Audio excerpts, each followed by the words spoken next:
So yeah, before you went off, for the connection, I asked you to kind of Yes. reintroduce yourself. Who are you in a nutshell? Who is Lydia? What kind of professional career you're doing, and what drove you to this path of being a life coach or an EQ specialist, for that matter? So, in a nutshell, I would say that initially I'm a lawyer by my first degree, All which I did in Moscow, and I worked 10 years in corporate after that in different industries. But I was never satisfied with the law job with this area. So, I was always interested in psychology, but right. never knew how to really express this in my life and which path to take. So, after I moved to Right. Malaysia, I quit my corporate and decided to completely turn my life 180 degrees. I got So it. I enrolled for the yoga teacher training course, yoga and mindfulness, and got very absorbed by this whole philosophy of yoga, awareness, and so on, and practiced this for about 2 years. But then, even after that, I thought that this is not enough. I need something more. So I got an opportunity to do MBA, which I did in Malaysia, my master's in psychology and coaching.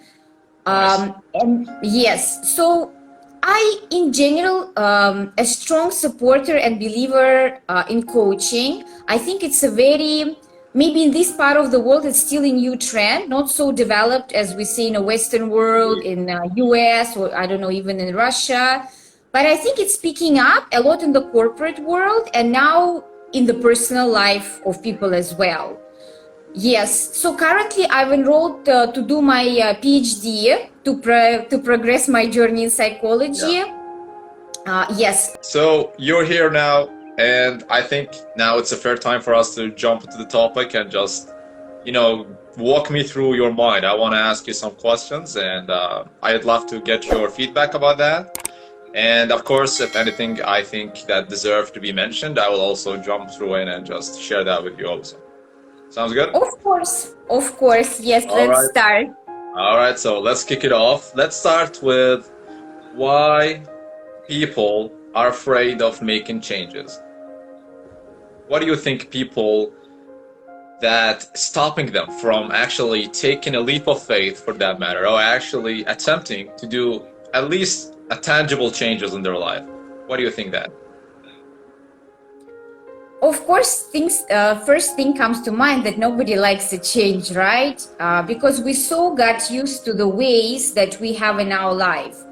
And Uh-huh. of course, you can call it comfort zone. Maybe it's a semi-comfort zone. It's just a habit. It's just the ways that we used to live our life. Either it's work, home, friends, the same social circle. So the more we do the same things, because it's not just our will or just because we're so comfortable, because we are also biological creatures, right? And Of course. our brain also getting used to the certain ways, right? It builds the certain pathways. If we do the same things over and over again, our brain also got used to the same routine. Of All right. course, for us to start changing something, it always requires an extra effort or a certain uncertainty. I think uncertainty is a big thing, especially if we're doing a big change in our life. We don't know how it's going to be, whether we're going to be successful. Sometimes we're taking things too seriously, or we have a very skeptical approach, whether it's even going to work out. So I think sometimes it's a lot of self-doubt, certain fears, certain worries about that uncertainty that prevents us from going into the change so easily. I believe there is also another reason on why people kind of afraid of jumping into that train of changes. I believe it's because people like to be in control, which you elaborated a while ago. People like to have that power within their hands. It's like they control everything. They control their surroundings. They control their choices.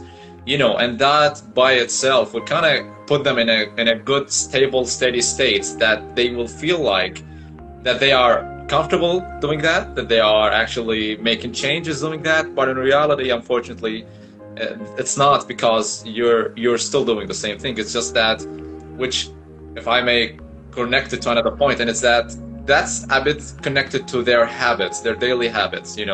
If my daily habits are not sustainable for the long run, that support the cause, that support or the reason on why I want to make that change, then of course, nothing would happen. I'm just going to be doing my own stuff, doing the same old things. Nothing will change. So I think there's also something you mentioned in the beginning, which is that we are biological creatures. We are wired to kind of adapt to a certain matter after a point of time. And this is something, in biology, the amygdala, the part of the brain. It's like when you kind of express yourself or put yourself in a new way, or deciding to take a new path, this is where your amygdala start to freak out, because your body will start to resist that change and will actually react to it as some sort of a fear or stress, or kind of like an outsider factor that will kind of jump in and trying to consume you. So yeah, so in a nutshell, I believe daily habits, especially the unproductive one, can stop that changes. And I believe the psychological aspect of the amygdala and the effect that we have, biologically. And I also believe that people like to be in control. Yeah, it's just something we like to do, and we don't like to feel that we are not in command of everything around us. So yes, I think we get used to control very easily when we know our daily life, or at least we know how it's supposed to be, right? At the end of the month, I will get my paycheck, and it's of course so much easier to work for someone than, for example, to start your own business, right? of Or course. for example, move to another country, or do something very different from what you've done before, because it requires, or it will take a certain risk. And of course, no one guarantees you that you will succeed, and you might fail, but sometimes even a failure could be a good thing, because sometimes we learn so much, and actually through some crisis, we can get so much opportunities, and we can meet so many different people that at the end of the day will benefit for us. So of course, it's difficult to see the bigger picture, and it's difficult to just trust the universe. Okay, whatever happens, right? But yes, it definitely takes an effort for a change. Oh yeah, that is a fact. That is a fact. So I'm glad we elaborated on that point. So I think it's only fair now to kind of jump into how we can aspire that change. How can we, act as a magnet to bring that change into our lives? I want to hear your thoughts first, and then I will jump in. Of course, things always start with the mindset, I believe. It's our mindset and what we believe in. Because I think our beliefs and our values in life, they drive a lot of things. If we believe and we portray a certain self-image, or think, I'm just an average person, I don't need much. If I find just this work in the office, that will be all right. Can provide for my family, annual vacation here and there. So it's just like, and then you start to believe in this. You start to think, okay, this is how the life shall be. Or just because your parents lived the way they did, or maybe just because the majority of the society live the way they are, we start to think, okay, that's the way. And already, of course, this hard drive comes into our system when we are so young, when we see the role models of our parents, previous generation, which has completely different values, lived in a different realities, and then we start to project this on us, but actually we are in completely different world right now. So of course, all these like shells and maybe like certain limitations that we have around us makes it difficult. So of course, it's more about trusting into ourselves, looking into our mindset, and see what is there that is stopping us from doing something different. Yeah, correct. Yeah, if I may elaborate here, you mentioned a point earlier, which is on stepping onto or watching into what is stopping us, for that matter.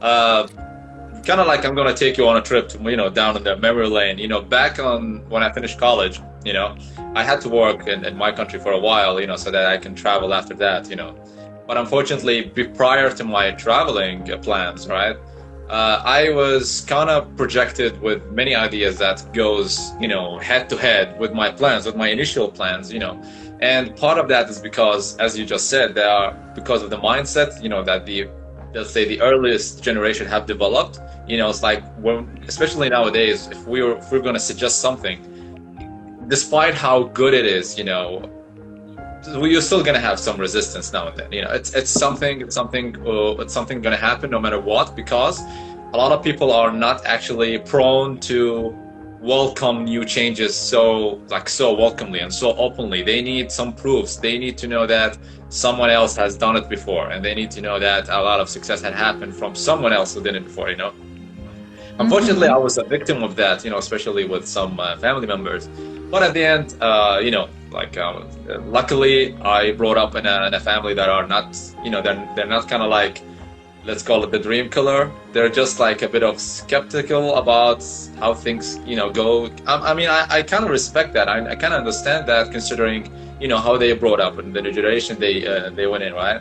So to your point, I believe, yeah, sometimes you just, you have to check in the surrounding, because maybe your biggest enemy sometimes is just the surrounding. Maybe it's the environment. Maybe it's the people around you. That's why, truth to be told, I would never reach to what I am today if I hadn't had to cut off few people from my life. And I'm sure you probably experienced the same thing. So yeah. Go ahead. Yeah. You actually said a very good word. We need to check once in a while, and we do need to check. It means we need to reflect back on our beliefs and on our own mindset, because sometimes we're like a train. We just go through life from the moment we've been born. It's it's like a linear movement that we're climbing a ladder, or we're just going like that, and we're not looking back, and we're not looking around whether it works for us or how it's all going. So I think it's very important to check our beliefs versus reality, versus facts, whether we assuming things already before they even happened, or it's actually we just don't know. That's why we decided to assume that, that will not work, or why shall I even try, or they will judge me, or something like that. It can relate to any sphere of our life: changing a job, changing the social circle, trying to meet a life partner, a lot of things. So we always need to challenge our beliefs, whether this belief is actually bringing me any real value or not. It's a good point that you're making, but it's a very good tool to specify and to make the goal very realistic, and to, write all the details as you're mentioning about the goal. Yes. It's of course we have T. T is a timeline. So when actually are we going to do that? Because all these letters, the SMART model is very relevant to become concrete, to become precise, to become very realistic about things that we want to achieve. Because sometimes we have goal in mind, but when we start to list down the specifics of this goal, then we start to think, actually, how will it fit into my life picture right now? Will it even fit there? And how I'm going to go about it? Whether my lifestyle is helping me to achieve that goal, or maybe I need to adjust right now to make it happen. So it's a very good point, and it's a very good tool. Oh yeah, that's a given. Another thing I can think of that can actually kind of help us and to kind of bring change, or actually for us to kind of act as a magnet for change, I believe, is to kind of surround ourselves with like-minded people. I believe, at least in my case, I don't know about you actually, but in my case, it really helped me a lot. And that goes back to what I mentioned earlier when I told you that I had to cut off a lot of people from my life. Yes. Not because that I don't like them, or not because they don't give anything. No, of course I like them, I respect them and all of that. But to support me through this journey that I set myself to go through, I found that almost 90% of the people that I was with, actually, if maybe more, there weren't actually, I don't want to put it in a bad way, but I'd say they weren't delivering the kind of support that I really needed for me to kind of push through that journey, And it's not like for me to be successful that I must have support, because I think success comes like from deep within. You have to have that kind of hunger and that passion to kind of get something, and maybe hopefully present it to the world, and that will bring value to yourself and others. So I'm coming to you from that point. But having a like-minded people actually have really helped me a lot, and it really introduced me to wonderful opportunities, in my opinion. Of Yeah. course, and it's a very good point. And actually, we shall not underestimate the value of the support, because, for example, in coaching, right, when we work with clients, we need to ask them a question when they're going on this journey of change. What is your support system? Who can support you, or what can support you? Maybe it's a certain environment, maybe it's certain people, maybe it's certain activity that will help you. But in times when we feel doubtful, when we feel down, when the mood is not right, maybe we have a little step back, it's so important to have these people, or even one person actually will do, who Exactly. Yeah. can cheer us up, who can share our position, who can empathize genuinely. And you're right, it's not so easy. We can surround ourselves with hundreds of people, but to find people who are genuinely interested Yeah. in our success, that's not always very easy. I think it brings us back to the whole concept of energy. Where can we take energy from, right? Where can we find this source? And sometimes it is in communication with the right people, like you're saying, like-minded people, people who have the same, not the same mindset, but similar approach to life. Let's say if you like changes, or you like to achieve things, or you like maybe to push yourself a little bit further to achieve something extra for yourself, of course it's a great support when you have like-minded people, because they will not be stopping you, they will not be talking against doing things. So we need to I guess we need to be mindful to our surroundings and understanding what's the dynamics there. That is true. That is true. Yeah. Yeah, I believe we covered this ground actually quite well. I believe there's another thing I may add is actually to have patience when it comes to success. And I've actually kind of experienced this the easy way and the hard way. The hard way was that part of me growing up, I wasn't actually much of a patient person. I was always on the hurry. I needed things to happen like right now. And it kind of took me a while to kind of put this ego down, and kind of put a mentor on that, and kind of, okay, relax, man, nothing is gonna happen overnight. But I was really kind of excited, and I was really kind of hoping to see change quickly. Maybe at the time I wasn't really feeling well, or maybe I wasn't that happy much, and I needed something that kind of happen ASAP. And I realized that no matter where I am, whether here or my country or any part in the world, patience is key when it comes to success. Nothing will happen, overnight, and no one owe you nothing.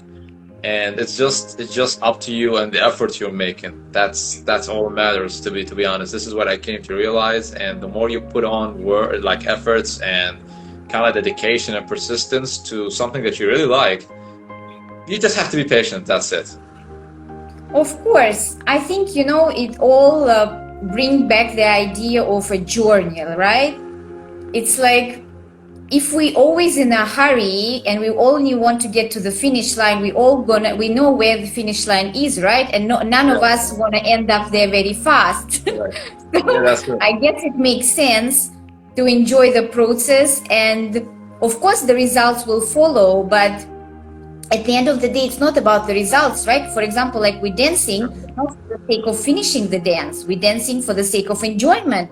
Or we're playing on a musical instrument for the sake of, again, enjoying, not to finish the melody. So I think it just comes back again to the mindset, to the attitude, to the perception of life, and just sometimes pausing and stopping ourselves and just reflecting, what am I doing? Maybe I'm going too fast. Like you said, you were stressing yourself at work and you started to have headaches. If we don't pay enough attention, then our body will start giving us some signals that something is not right. Yeah, I was a victim of that actually. So. And I think another point is to, I believe, to kind of forgive ourselves from what happened in the past, I believe. Because let's be honest, everybody growing up, we made mistakes. That's a given.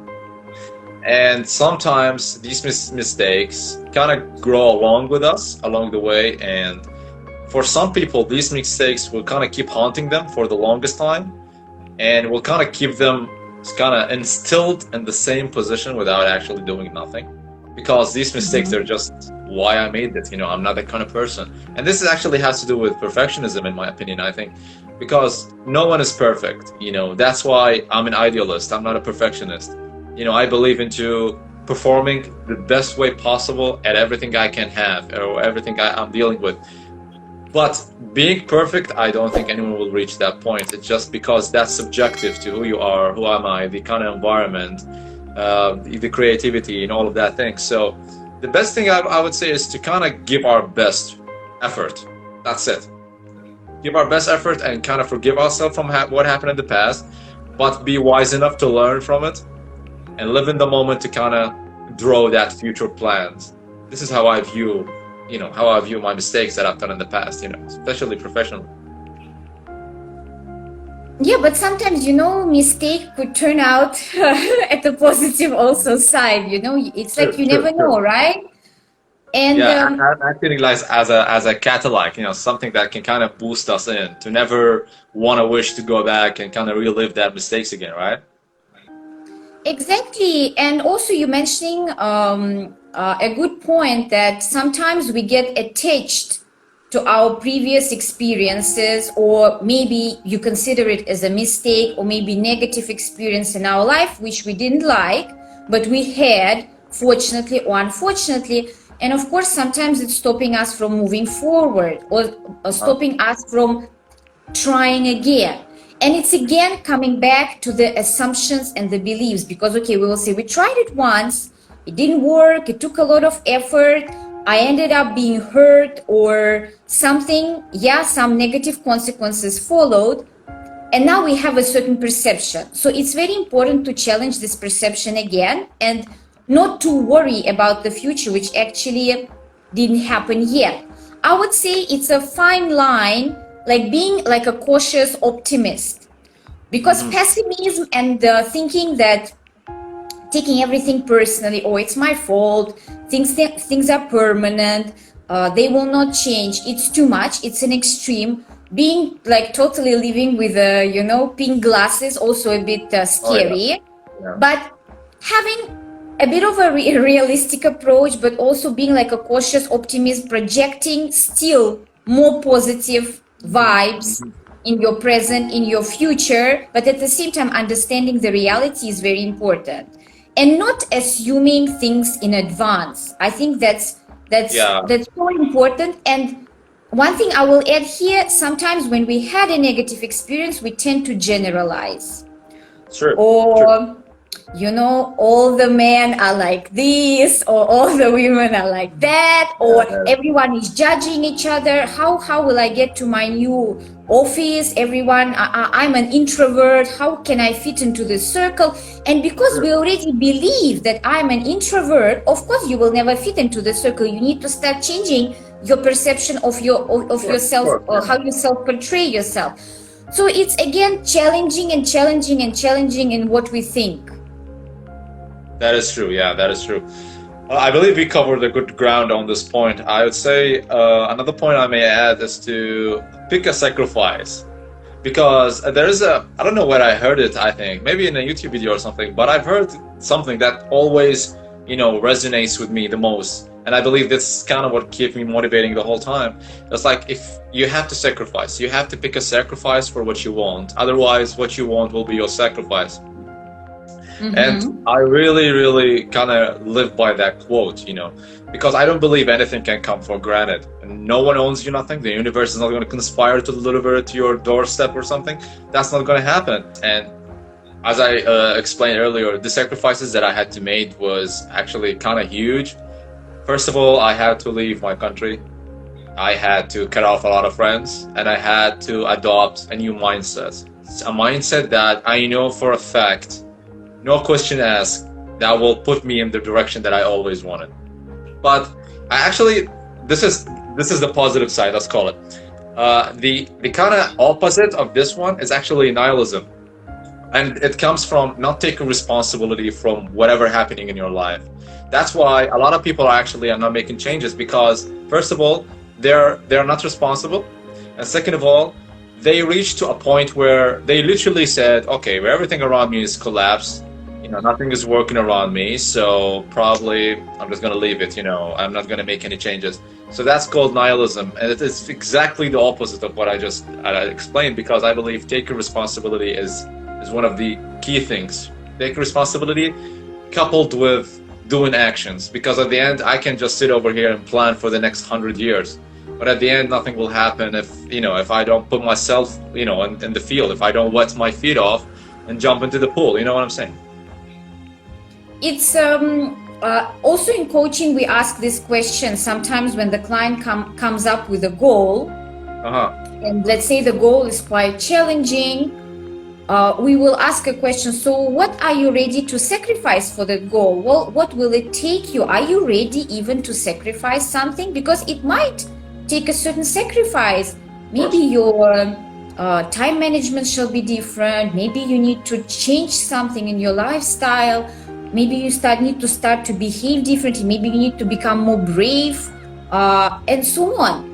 And this is a very good question, because sometimes it's like we want to sit on both chairs. We want to achieve something, but at the same time, we don't want to sacrifice anything for that. So we need to be aware that there will be some sacrifices, and it doesn't mean that we shall suffer or something, but how we manage them, how we go about it, how we deal with it. I understand that. Yeah. It's also we have this mind frame which is called I think it's called significance, when we take life too seriously, and it's also includes the fear of rejection or the fear of not being liked by someone. Somehow we think that we need to be liked by, no, if not everyone, but many people. Of course. But actually we're not, because if I ask myself, I also don't like many people, and that's okay. And vice versa. Many people, I'm sure, they don't like you. That's fine. And no offense. It's fine, because many people, they don't like me, and I also don't like many people, and vice versa. It's normal. We're human. We're not forcing to be liked or to like someone, right? Yes, it's if we look a little bit differently at life, not as something which is so serious. If we make a move and then it's a point of no return, if we consider maybe life as a game, a little bit as a game, right? For example, even if making a first connection with a person or making a small talk, because of course it requires self-confidence, it requires communication skills, but also it requires practice. You do it once, you do it twice. On the 10th time, you won't be even bothered if someone won't respond to you back. So at the end of the day, it's a little bit, of course, pushing yourself in the beginning, but then these things like confidence and feeling more comfortable in initially uncomfortable situation, it will come. If you're not actually communicating yourself, if you're not actually expressing what you really want to your partner, to your significant other, to your family, to your boss, and all of that, then it's a lost cause, because you'll end up actually probably losing yourself, probably wasting a lot of time, probably finding yourself with almost no friends. And I believe what really helped me is that I expressed myself. I listened to what I was feeling at the time. I listened and I heard and I felt that, okay, this is not the right environment for me. I had to pack up, get out of there. So that happened, and actually that kind of put me in a bad spot with my family at the time, because they didn't actually welcome this idea at first. But I kind of kept pushing. I kind of kept insinuating here and there that this is my path. This is what I'm going to do, and I'd love to have your support on the matter. If not, then I hope one day you'll come to kind of realize it, to kind of understand it the way I am. Because if you remember, we kind of spoke about it, first thing in the discussion, that they were brought up in different generation. They already adapted different mindset, and they kind of embracing changes would actually take them kind of like a long time for them to kind of welcome it, to kind of say, all right, okay, no worries, go ahead. So that didn't happen. If I Yeah. didn't actually express it, force it, and kind of go on with it. Yes, yes. The thing that you're saying about expressing ourselves, sometimes we're not even expressing ourselves to ourselves. Oh We yeah, don't even we don't even facing our thoughts or facing our emotions. We just let them, I don't know, pass quickly, or we're not aware, or we're not really ponder on that. We just treat them as something just passing by and temporary. But hmm, let's say if you really want to get to the point, of course, you can start journaling, or you can start working with a coach or with psychologists to really understand what's going on with you if you need a support.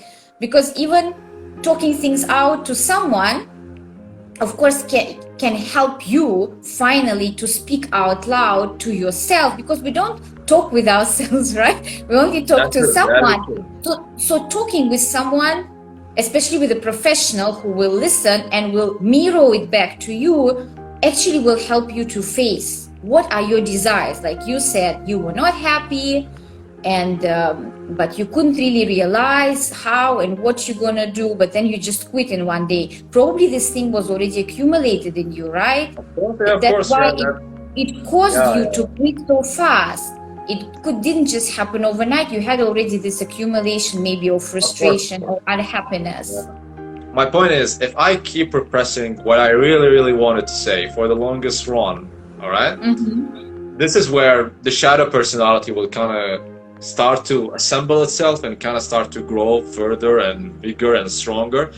And the more you keep doing that, the more aggressive that shadow will be if it turns out to the surface, because this shadow, it's like, okay, I've had enough. Really, really, I've had enough, and time to let me out. So that was actually what happened, metaphorically speaking. Uh, I was hoping for a change to happen for the long run, but it didn't happen. So at that crossroad, I had to make an option between kind of, keep repressing myself in that corporate, or do something else. So yeah, I believe kind of listening to ourselves, really, really. If I'm not happy with a person, I'll just say right away. If I'm not happy or fulfilled with a relationship, I'll just communicate it, positively with that person. Something like this, because this is also a mistake. I mean, I think now that I think about it, I believe that I kind of gave a lot of people the benefit of the doubt. And in other words, when they did me wrong, I didn't kind of confront them right at the front. I kind of gave Yes, them excuses. It's like, okay, maybe he didn't mean it. Maybe she didn't mean it that way. You know the game, right? of So course. yeah, so I part of kind of developing a good mindset for me at least is that I have to stop giving people excuses. I have to deal with them right at the spot based on what they're projecting towards me. So the point is, if I ask you something and I kind of, I listen to the tone, I check the facial, I check the expressions and all of that, and the choice of words, because these things really matter to me. So if I'm not happy with the answer, I might just disappear, or probably just say, okay, man, something happened. You said this, I didn't really like it. Maybe you want to clarify it for me, and something like this. So the point is, if I get hurt in anywhere by any person, I communicate that hurt. I ask. Yes. I don't give benefit of the doubts anymore. Mm-hmm. So I think by doing that, this kind of helped me to kind of really put myself first, not selfishly, but kind of listen to myself first. And it's that, okay, I demand certain things, and these things are not being provided by this person. Okay, time off, move on. Yes.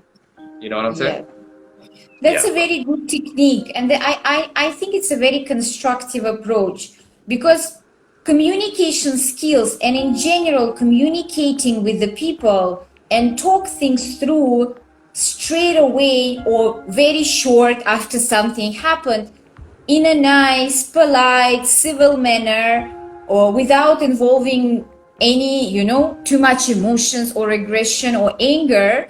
It's so important because things are not just something happen and then we just forget about them. We remember things, they accumulate, we start to revert back to them or to refer in talking with someone with another conversation. It's so good to address things straight away and just to clear things up and to get them off your chest because you're not carrying this burden anymore. And sometimes we can genuinely misunderstand someone. Sometimes someone didn't mean any harm to us, but somehow we got offended because we also have our own moods and everything. So it's very important to clear and draw the line and understand where we're standing, whether it's a work environment, whether it's a personal communication, but never we shall underestimate the power of just the normal conversation. Let's try to finish this off in 10 minutes. If you have any other things you would like to say, for example, probably something you suggest to do, for the viewers out there, because, right now they're not actually too many, but when I post it on a different time, a lot of people will see it. So take the lead. Well, I think so many things come to my mind, especially about our topic, right? How to overcome negative experience. First of all, we shall not allow the past to take the control over our present and the future. I think it's always important to keep in mind that people are unique, situations are unique. Everything you cannot just copy paste from the past, and if something didn't work out in the past doesn't mean that it will happen the same in the future. Right, yeah. Always need to try to look at the situation with a fresh mindset, and we need to try to detach from the past. And of course, how to detach doesn't mean that we need to forget. As we talked with you, we need to learn. We need to understand, okay, what have I done, maybe not tried, or maybe, of course, it always takes, right, 2% or few person, right, in one experience. So what was done, maybe not tried? What could I improve? What can I learn? All these questions, of course, they can benefit us. And as we talked with you, being a bit like a cautious optimist, still projecting a positive perception into our life, and being active and proactive in approach. Like also we talked about the change, not just waiting for something to happen and accumulating the frustration and unhappiness that things are not happening, but always asking myself, even if the situation of course is influenced by other circumstances and by other things, but what can I do from my side to make my life different? Which position, active position can I take, even maybe 1%, but I can change the situation. And I'm sure we will be very surprised, but there are many things that we can do. Even like a conversation with someone goes a long way. Yeah, that is true. Well said. Yeah. And to my end, a few things that I would like to kind of add up so we can have this perfect cake at the end. I would say having a routine that supports these noble causes of us over the long period of time will actually get us closer without even knowing it, And we won't be actually freaking out because at the end of the day, we will be doing things that we love, right? Because I'm not going to be forced to do others, stuff. No, I'm doing my plans, my own, my own ideas and everything. So if they are mine, then technically I like it, right? So I don't mind showing up day in, day out, putting in the effort, because it's mine. I'm responsible for that. No one will do it for me best as I am, right? Of course, it reminded me this your point about being productive and using your routine to achieve a certain goal at the end of success, right? In Russian, we have a certain bit of a sarcastic saying, like, if you can't go in the right direction, or I don't know, if you don't have a willpower to go in the right direction, at least lay down in the right direction. Oh my gosh. Okay, I get the point. Yeah. Yeah, exactly. And another point, I just want to finish it off with this one. I believe it's not realistic to set big goals. I think it's realistic to set goals with tangible steps. You know, I believe so because at the end of the day, success also couples along with patience. And if I kind of have this big crazy idea that I want to accomplish next week, it won't happen. It just won't happen, because it's so big that I don't even know when I'm going to accomplish it. But on the contrary, if I have this idea, this big idea, this crazy idea, nonetheless, but if I kind of show up myself every day, planning to reach that idea on a tangible steps, on a step by step, I believe it's far much better than just stumbling around for the sake of just having it right now. I believe good things come to those who wait, and I kind of experienced this the hard way, actually, as I explained. So yeah, I believe making just tiny tiny goals that support the bigger scheme of your goal actually will kind of set you off on the right track, I believe. Yes, one step at a time. Oh yeah. So yeah, thanks a lot. I really appreciate it for you and for yourself to kind of allocate a bit of your time to be here. It was a pleasure, and appreciate it. Thanks a lot, Lydia. Thank you very much, Leo. Of course, we shall do this again soon. I think it's a great idea.